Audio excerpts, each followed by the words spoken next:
Yeah, alrighty, ladies and gentlemen, it is time for your late night Smackdown review.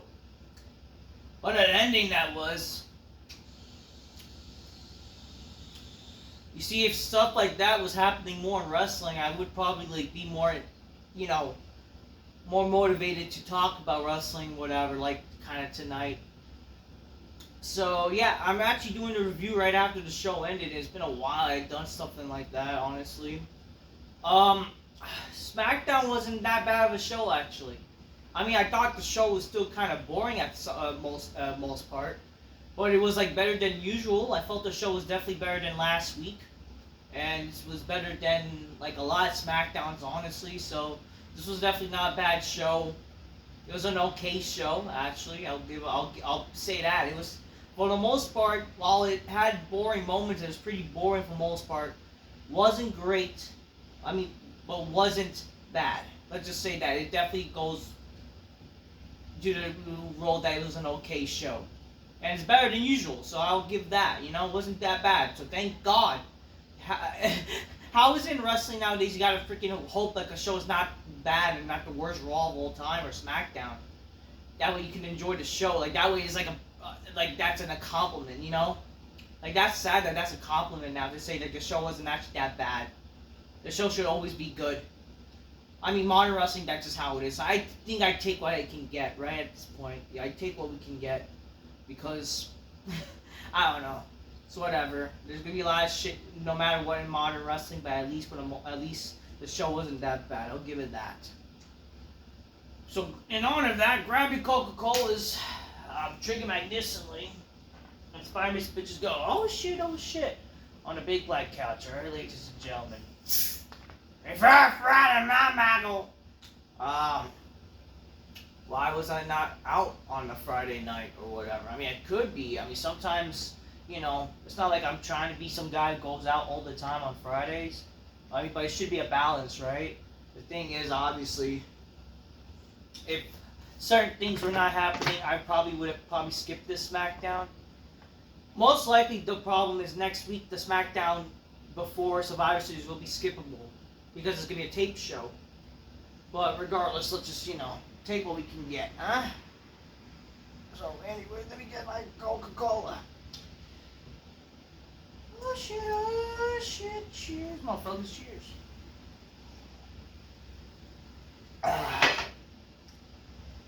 Good stuff, ladies and gentlemen. Grab my Coca-Cola, drink my initially, inspire me to bitches go, show on a Friday night. That's good stuff. Alright? I just want to chill, alright? Let's talk about the show there. But thankfully, SmackDown wasn't that bad. I'll give credit to that. The show wasn't too bad, wasn't boring. Things happen on the show, you know? So I'll give credit to that there. So let's talk about the show. So let's talk about the show there. Let me get my reading glasses because I need them. Oh, don't fall on me, bitch. Okay. So, we're going to talk about the big thing that happened on the show.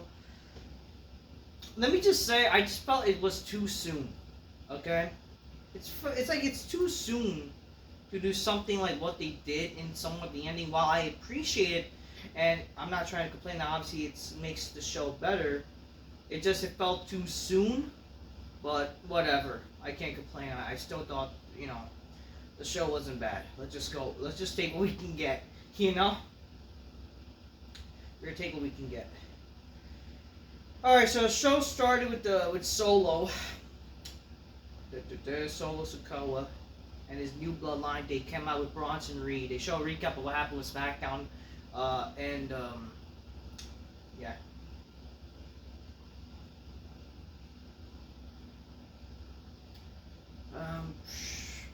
Yeah, hold on a second. So I'm trying to remember what they basically said. So what happened was, so Solo come out. Oh my God, come on. What's wrong with this fucking stupid, whatever. Solo come out, he says that next Friday, next Saturday, we're going to go to War Games. But we noticed that Roman does not have does not have a fifth man. And if all Roman needs to do is accept his turn surrender later tonight, and acknowledge me as the undisputed tribal chief. So again, like this is the reason why, again, they just come out to say that, you know what, we know that you're outnumbered, you might as well surrender, and no one will get hurt type of deal, blah, blah, blah. I mean, I guess I didn't hate it, you know, it led, the beauty of this, I will say this, and this is the beauty of, with SmackDown, I will say this is what I like about, with SmackDown compared to Raw. It's more storyline driven, of course, because of the Bloodline. And what I did like about this direction of how they did this show compared to, like, let's say Monday Night Raw or even the SmackDown last week, is at least the beauty of the show. You had something that opened the show that transpired to the main event. Like, you had a continuation going on to the show, like, what's Roman gonna do? While it might have been predictable, you know, something's gonna happen, at the end of the day, like, at least, like, you know, there was an ongoing, like, what's going to happen on the show, made you intrigued. So I give credit to that. Well, I mean, it kind of felt like, who the hell really cares? Because, again, who the hell really cares about Solo's bloodline, really?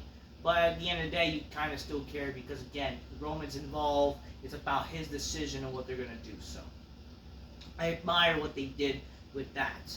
And that's what the beauty, that's why I like the show, honestly, much better than last week, or just really just compared to Raw. Is at least they have something to drive the story of SmackDown to make you care. They had a, you know, it's again, an opening, middle, and end, which is what freaking wrestling storyline should be more like, and just how every wrestling show should be like. But unfortunately, they don't really showcase that. We don't really see that, unfortunately, with Monday Night Raw, it seems like, and especially we don't see that with AEW. So. First match, Chelsea Green defeated Blair Davenport and Bianca Belair in a triple threat to advance to the next round of the Women's United States Tournament. Obviously, right out when this happened, I did not care because, again, like, really great, like, freaking, you know. I just noticed this. So there's, like, multiple women, like, all this bracket that they did. They could have easily done one-on-one matches. But for God knows what reason, they decided to do triple threat matches because they think this is how people get excited about. I don't fucking know. Like, there's, like, enough to do, like, one-on-one matches with all these women. And then you could have a semifinal. Like, I mean, like, what was it? The quarterfinals, and then the semifinals, and then the ending. Now they're just doing this whole stupid triple threat matches that lead to a semifinal and the main and the fucking grand finale. Like, who gives a fuck? You know, it's just stupid in my opinion. Whatever. So Bianca Belair lost this match because we seen that Jade Cargill is knocked down. She's like on top of a car, I think. I think that's what happened. I don't remember. Basically, we see that she's like critically injured, and yeah, like okay. And then like Bianca, she's rushing to the back, and then that costs her the match because she decided to focus on that instead of the match. So it's like whatever. I mean, I'll give credit to this. Like, you're intrigued, like who done it type of shit, right? Who attacked Jade Cargill? So you're a big intrigued with that. But in the end of the day, I did not care for the match. I didn't really care for this at all. And I don't really care for like this whole Jade Cargill thing, but whatever. At least it's something, right? So I give credit to that. Then people are wondering what happened to Jade Cargill. Bianca's like going with the Jade Cargill to the ambulance, and then like, oh, she's really injured. Like, oh, what has happened? Everybody's wondering. I think that's what some of the divas was made. Oh, sorry, women's wrestlers. I don't give a fuck. See, that everyone's wondering, well, what happened to her? Blah blah blah. And then, did you do it? Then I think obviously questioned Nia Jax or Snacks. I guess, you know, maybe it was her because she was looking for snacks and she bumped into Jade Cargill, caused her to fall to the parking lot. Or, you know, maybe, who knows, Jade Cargill eat some of her snacks and Nia Jax acted like a wild boar and threw on her to the car. You never know. You never know. Well, other than that, that's, you know, there's something, oh, who done it type of thing. So we'll see what goes from there. For some reason, the second match, we get a U.S. Open challenge. Again, I'm tired of this lazy, garbage Open challenge. And again, why is Santos Escobar facing LA Knight for the United States Championship? When was this announced? And why is this happening? Just because of what happened last week? We could have just done this shit last week regardless, but whatever. Before this, we had Shinsuke Nakamura, so, or I would like to call him Shinsuke Fagmura, not the mama. Shinsuke, not the mama, not the mama, not the mama. That's what he is. It's Shinsuke, not the mama. He cuts a promo, whatever. He has a backstage pre-tape promo with like English subtitles. It says, "I've been watching you every night." Well, again, I was like, "Oh, kakarama, I'm a hero. I'm a long time, man, long time." Whatever. He says like, "I'm a long time, eh? Okay? You two watch out, every night. I've been up a long time. I love you a long time." He actually says, "I've been watching you for a long time." Oh, that's actually funny that you said that. Okay, but I love you a long time. I see you a long time. I see you. I see you in your tournaments and celebrities. Oh, they're big. I'm big, you beg people to touch your name. You're a liar. And you're something like cheers. Because I love you a long time. I've seen you a long time. I love you a long time. He actually fucking said, "I love you a long time." He actually said, "I see you a long time," and then it just makes sense for him to say, "I love you a long time." I love me a long time. He's fucking rock dum. That's basically what he said. I love it. But again, it's just stupid. Who cares? But this is again just creating gimmicks and gimmicky. That's what makes it funny. Oh man. He actually said a long time. Oh man, that is so great. Oh man. People. Again, if you know, you know. Oh my god, I love you long time. Oh boy. Okay. Yeah, that distracts LA Knight, and LA Knight basically, because of this, he gets all attacked and he's overwhelmed, but then he prevails. He overcomes the Allison Nation. And the second match he won against Santos. And then during the match we saw Shinsuke. He's also in the freaking ringside watching LA Knight, but right after LA Knight won a match, he attacks him. And yeah, whatever. Listen, I don't care for this. Like, I guess this is like, we'll see what they're gonna do in Nakamura, but in the end of the day, who really cares? We know damn well. And even the commentary said it's like, LA Knight has had a long reign as champion. Even though it hasn't been that long, but it's like, he just keeps fighting or whatever. And it's like, he wants to prove why, he worked so hard for becoming a champion after all these years, blah, blah, blah. But it's like, great, it's just another useless feud against Nakamura. And again, we know that with this whole claim with Nakamura, we know that this is just a filler feud. It was a filler feud with Nakamura feuded with Rollins. Same thing with Cody Rhodes. It's your typical filling time cliche with Nakamura, because that's what he basically is. He's just a freaking foreign language filler. That's what he is. Like, great. Just great. We're gonna see some big push with Nakamura. Like, come on here.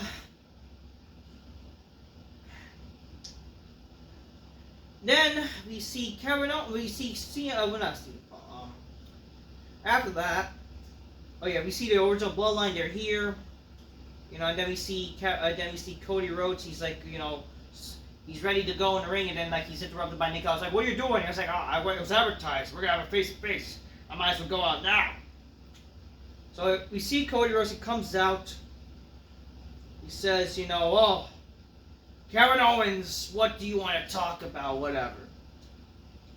And then we see Kevin Owens is like, I'm here to bring more change. You came out here tonight in a suit-looking attire. I'm surprised you're not in a suit. Which is like, isn't he wrong about that? That's like Cody Rhodes' thing, which is like stupid. Like, why is he wearing suits or whatever? Anyways, Cody Rhodes says, "What you did to Randy was unforgivable." And then Kevin Owens says, "Really? You want to know why? Because it was all your fault. You know, and I'm going to tell you why. You probably wonder why it's your fault. And I'm going to tell you why. For 4 years, I've been fighting the Bloodline. I try to help you win at WrestleMania 39 in May, and then the next year, 40, I was happy as I can be and celebrate with you when you finally finished your story. But what did you do? You went to team up with Roman the second he came back and needed help. This was the same man who tried to take away my true love for professional wrestling. He tried to end my career, but you don't care. You're too busy being Mr. Hero and doesn't care how it affects your friends. And what you do, and what I did to Randy, that's because of you. So he finally explains his reasoning, and honestly, it makes a lot of sense. You know, again, it makes sense to what he said. Obviously, Cody's gonna turn around to make it sound like, Kevin Owens in the wrong. Which again, I will give credit. This is some story, So good on that. And again, it also makes me intrigued of the idea to see Kevin Owens and Roman Reigns have another match one more time, In anything, we kind of need to see now, there's things that they need to do now. They need to do Roman Reigns versus Seth Rollins, and they need to do freaking Roman Reigns versus Kevin Owens. That's for damn sure. Oh, shoot. If it was up to me, I would not mind having Kevin Owens winning the WWE title from Cody Rhodes. I would.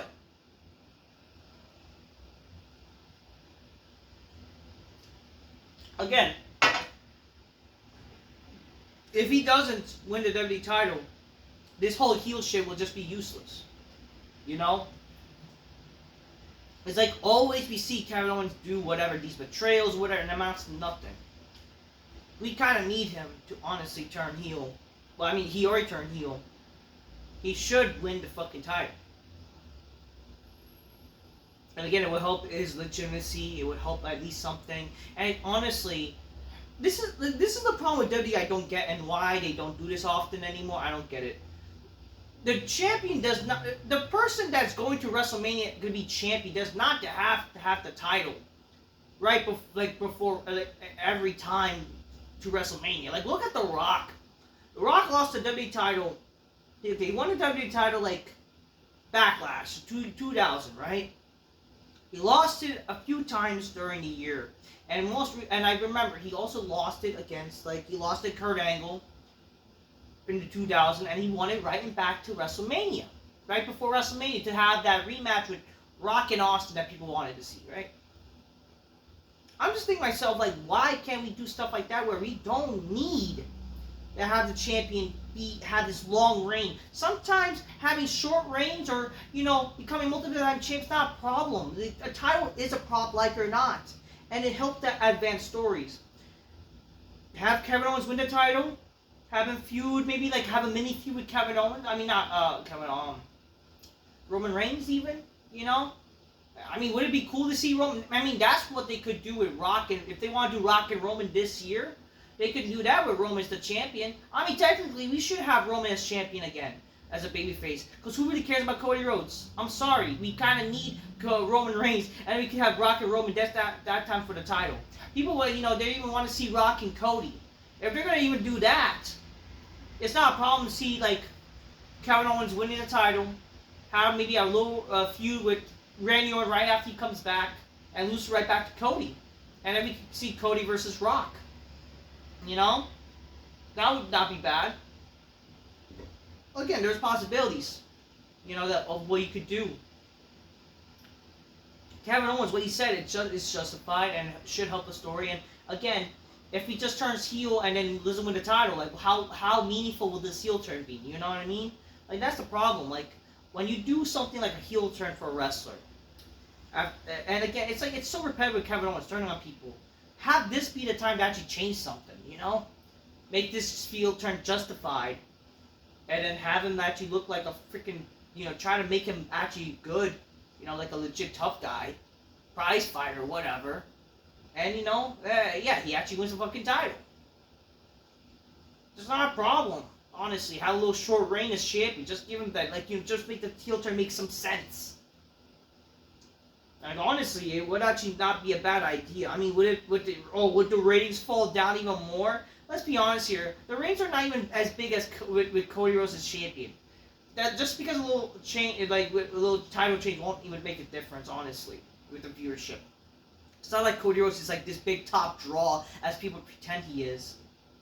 So whatever, you know what I mean? But yeah, that's just something I would say. Right after, Cody says, as per usual, Kevin Owens is looking to someone to blame in his career, not going the way he wanted. You know, you're a Grand Slam champion. That the entire universe respects and loves you. I mean, is he really Grand Slam champion? He only won the fucking Universal title or whatever. But it's never enough to keep you down because you feel like a failure. The Kevin Owens that has never reached the heights I have, and it eats you away. So if you want to use Roman and me teaming up in one match of mutual foes is fine, then fine. But either way, I'm gonna make you pay. Either a Survivor Series or a Saturday Night main event. I mean, obviously that leads to plan, like, why you would mention both, right? Like, why not, like, he could have said any time, any place, you know? Rather just lead us on. So there's rumors of they're not going to try to have a match at Survivor Series, which is like, then what's the point of him being champion? Or like, why is it, like, how does it make any sense for a guy like Cody Rhodes to not be at Survivor Series, especially as a champion? You know, it's just, to me, that's just dumb. Especially with Survivor Series. Like, I mean, again, why, if they really want, why couldn't they do like a 5-on-5 and with Team Owens versus Team Cody even? If they're not going to have the title on line, they want to save their title match as some Saturday Night main event. And I would even be a fan of the idea, and I give credit to JD from NY for this. Have them have like a no rules match, but if the title's not on the line, he has to basically like earn it, even though it's a pay-per-view. In what world where a title match would not be on the line?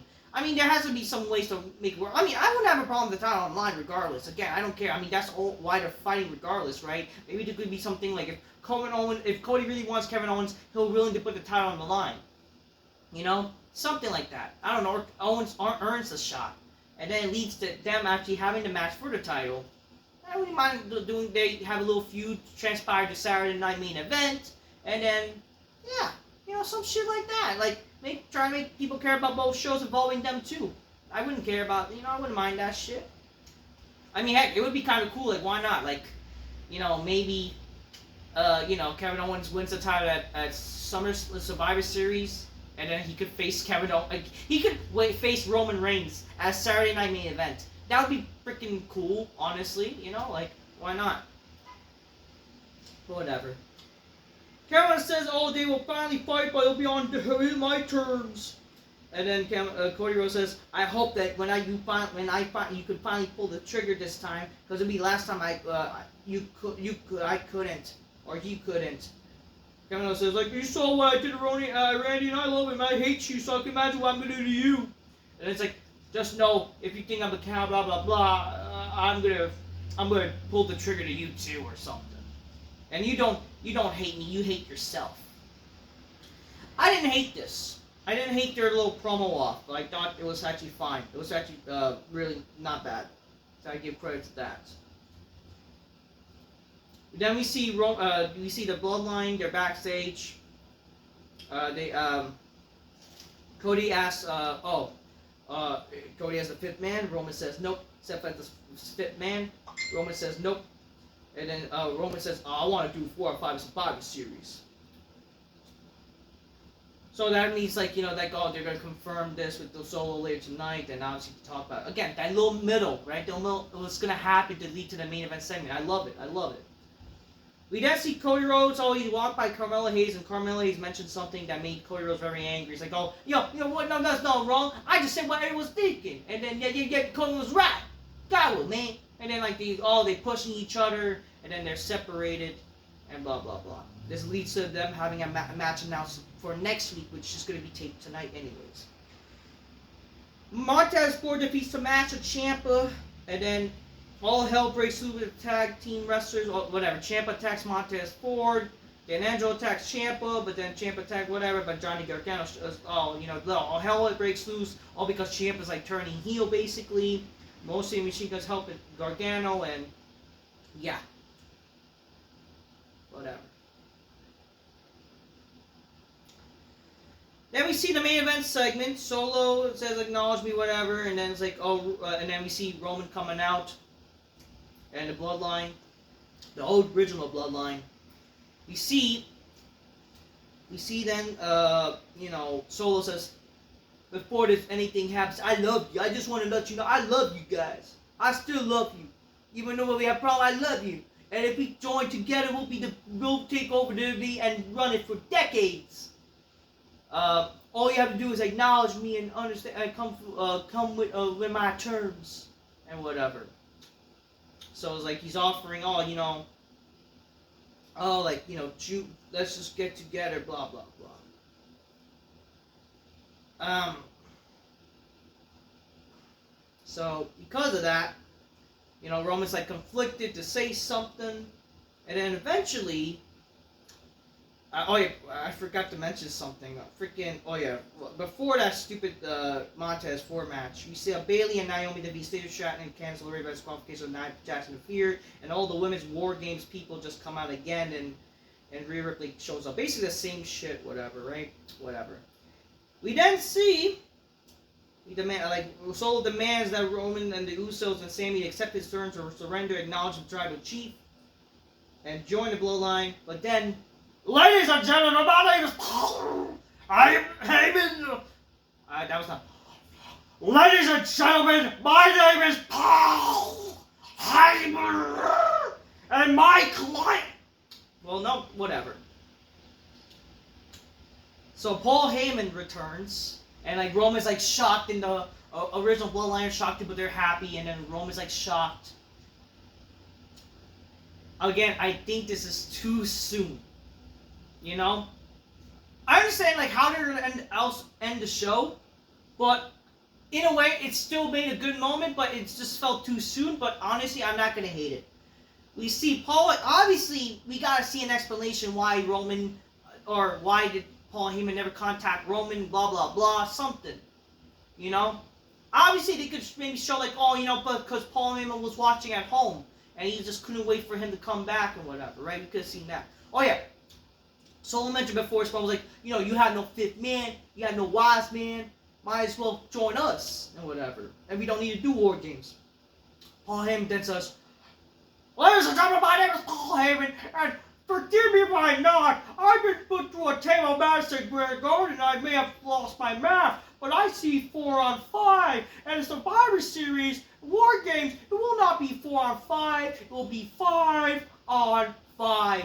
And then he goes to see, and I kind of knew it would be the certain person who, I'm just going to say, okay, CM Punk shows up, and, he's serious. I mean, isn't he supposed to recover?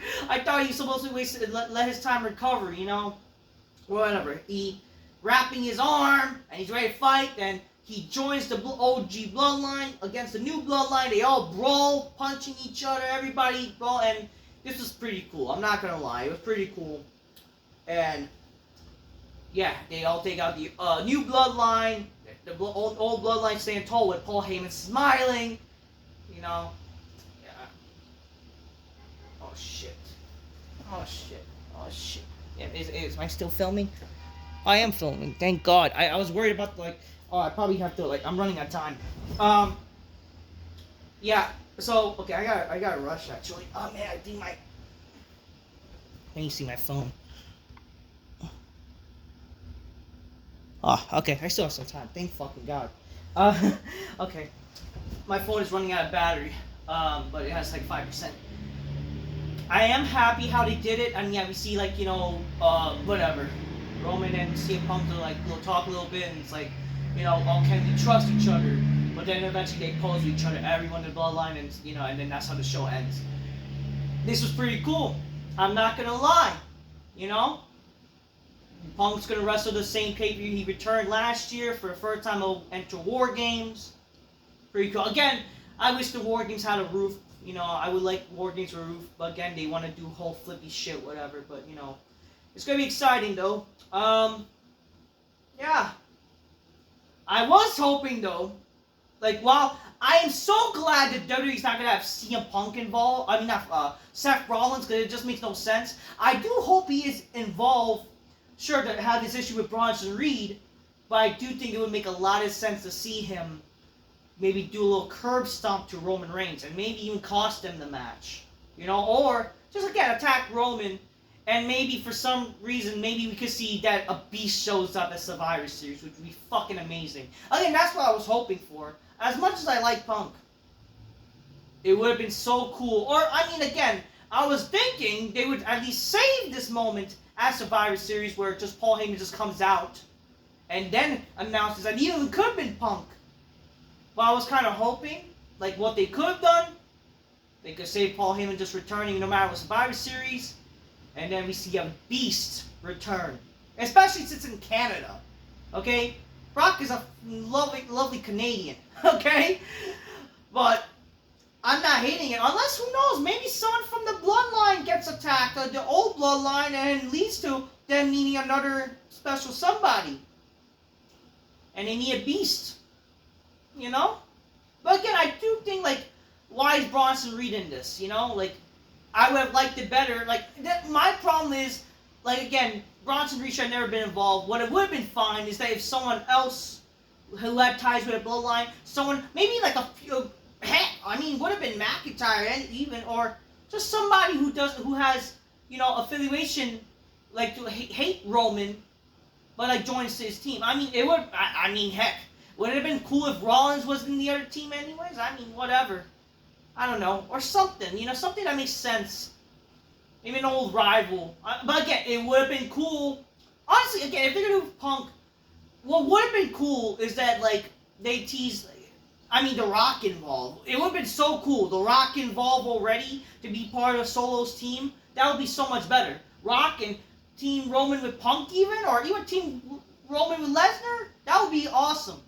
I mean, at least I'm hoping something like that. Or, you know what? I'm hoping that they take out Bronson Reed, and then that makes like, oh, they're the Solos Bloodline, they're worried, and then we get the final boss who shows up, and that would make a whole bunch of sense in the world. They're like, oh, The Rock just takes fucking Bronson's place and joins the new Bloodline, and they win. That would be amazing. I'm hoping at least something with that. Because to me, again, while he may look like a Samoan, and technically Samoan, he's not family, right? And it's just like, why would it make sense, especially with Rollins not going to be involved? But again, I'm just glad that it just makes no sense with CM Punk, I mean, with Rollins not being, like, teaming up with, you know, Roman, if he hates Roman so much. But whatever, I don't know. I'm just hoping that this is going to be good. But at least what I'm doing is working out. Overall, I like the ending. It's pretty cool. It's good to see Heyman back. I hope they showcase, like, you know, a Roman, Paul Heyman moment. Explain some things. But again, I just think, like, they're going too fast of how they're doing this. They rushed the story of Sami joining the OG again, Bloodline, you know, with Roman. And now already, like, Paul Heyman right after a phone call. Like, they gotta explain some things, you know. But regardless, hoping good things will happen. Obviously, this would have been cool if, like, to see some stuff to be exciting for next week's show. But unfortunately, with SmackDown being taped next week, which I don't know why they gotta tape the show. There's no reason to. I get it, holiday, Thanksgiving shit, but, like, you done SmackDowns after Thanksgiving live before. Why there's gotta be different? I don't know. I mean, it just means that they're gonna be a little lazy with next week's show. But as far as what we're doing, this is definitely somewhat is the real go home show, because this is actually not a bad show. All right. So with SmackDown, not terrible. There's some good things, some boring shit, but regardless, overall, not a bad show. Excited. Like to see Punk involved, was good. Cody and Owens was actually not bad either. Some things happen, little stories, man. Again, story is key. Till next time, peace. Yeah, but I'm just keeping it real. Take care, everybody.